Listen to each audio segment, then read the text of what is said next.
Hey guys, we're doing the welcome back to the channel. We're doing the Silverado or Chevy Suburban, Yukon, all those variants with the LS engine, with the oil pickup O-ring that needs to be replaced. So this one is four-wheel drive, and hence the added work. Okay, so first we remove the undershield for the car, for the truck, and we have other problems, but don't worry about that.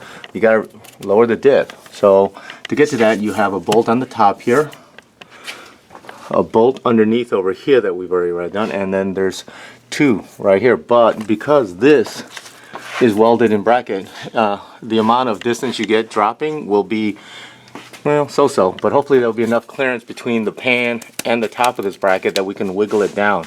The other issue that was kind of tough is this clip that retains it on the side of the oil pan. It's a 10 mil.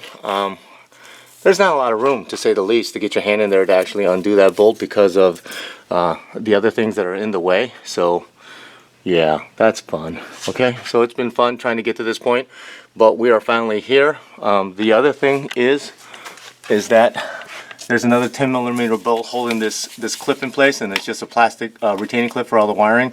It's just, there's a bolt on this side, and if you do it, it slides out to the right here, and then you get this little bit of play. Not a lot, but enough so that you can actually get to those bolts here around the pan. This pan has pretty much the same bolt, except for the two in the rear that will actually go the full distance to the top, so they're going to be super long, and then the ones over here. Okay, so we got all these clips undone. This is just a regular clip that's buried inside this plastic housing, and I think we're ready to take this pan down. Okay, and the reason we're doing it this way is we are not wanting to drain the cooling system and go through the front and try to hope that we don't drop that retaining bolt. Okay, and that way we can also check the screen and the other things that go along with it. So we're just going to go on here with these 10 mils, and then looks like that's probably a 14 or 15, and then we're going to zip those out, and then we're going to go from there, and we'll get to the point where we're actually dropping the pan. We'll show you that. Alright, we got all the bolts out. I just got one or two bolts here left. We're going to take those out, and then we're going to try to drop this pan because it's already loose, you can tell. So I'm going to try to take this bolt out. I thought it was finger tight. There's a lot of bolt in this thing, by the way. So we're going to try to get this out. I saved just a couple bolts to hold it in place, but obviously the weight of the pan or whatever is in the way. Hopefully the pumpkin, is, like I said, is low enough so that we can clear. And I mean, some of the bolts are in areas that it's very tight to get to, but here we go. We're going to see if we can snake it past the pumpkin, because the pumpkin is about as low as it can go. It's being supported by the transmission jack on the side. And then hopefully we can get this thing out of here, okay? That's our hope. I believe it's moving enough where you can tell it's pretty loose. I'd like to get you guys higher, but well, that's as big as my thing goes. Alright. And then we're just going to get the last two bolts here out. And I do believe this will come out. You get it out?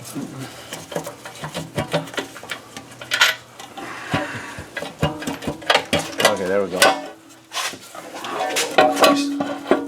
And then we'll get it. Nope. There it is. Alright, so that's out. Hard thing will be to put it back up. But now that it's out, we're going to take the O-ring right there in the front. We're going to take the pickup tube out. And then we're going to come over here and take this out right here. And we're going to try to replace that O-ring. Okay? So, that's next. Okay. Alright guys, we replaced it with an orange O-ring just like the one that we took out for the tube. We put it back in, we lubed it. I'm sorry we didn't record that, but I put a little RTV on each of the mating corners where the aluminum will come together. So when we put the gasket up, it should just go up. And we're going to try to install the gasket and the tube without anything. Let's hope for the best, okay? We're going to install the oil pan and try to snake it in. Hopefully we do okay. Alright, hold on. We're just going to see. We got the gasket in place. We cleaned everything. We're just gonna make sure we get a snake around that. Okay, is it going? Yeah, don't worry about that. We gotta get it in. Okay, now we're gonna start a couple bolts just to hold it in place until we can get the other stuff. So go ahead, Co. And I'm gonna start in the front. Make sure that I get a couple bolts to line everything up. Okay. Here we go. Let me start one bolt here. Okay. Then we'll move to the back and line up the gasket. That way we know the gasket will be in place. Okay, so hold on. Let me get this one bolt going. That's good. That's started. And then we're going to go to the back. And we're going to get one bolt in the back. Let's get one of these bolts in the back. Let's see. Is the gasket there? Oh yeah, the gasket's right there. That's beautiful. And then we got to get this one bolt started here. Okay, go ahead.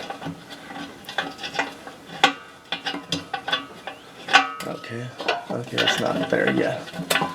We want to make sure we get all the things lined up before we tighten anything down, just so that we know that, you know, something like this is not in the way. Give me that 1/4 inch. Give me that 1/4 inch speed wrench.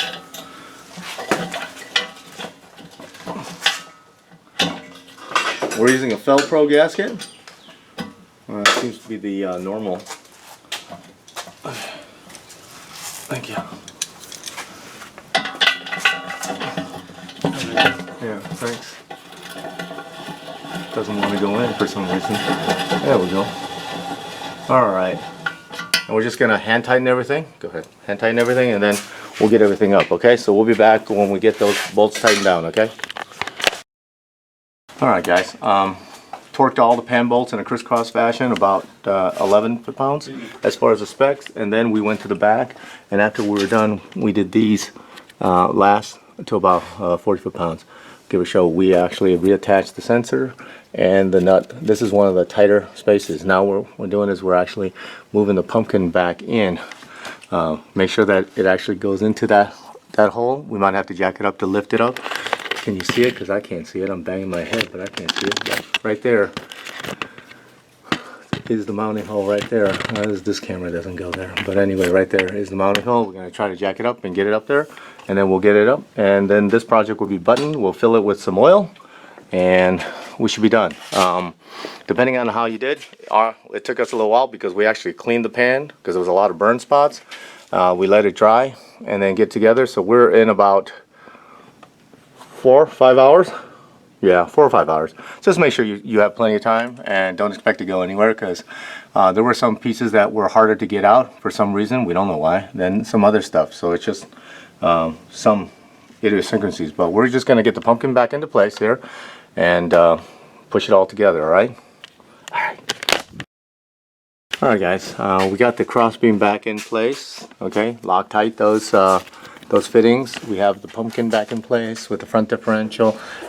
We got that Loctited in place too on both of the front cross member. Like I said, that one retaining bolt for the wiring harness here and the lines here, that's pretty tough because your hand won't reach. But other than that, we're going to put the skid plates on the bottom here and we're pretty much done. We're going to put the oil filter on and fill it with some oil. And that's it. So hopefully you have good luck on your projects. Thank you for subscribing and have a great day.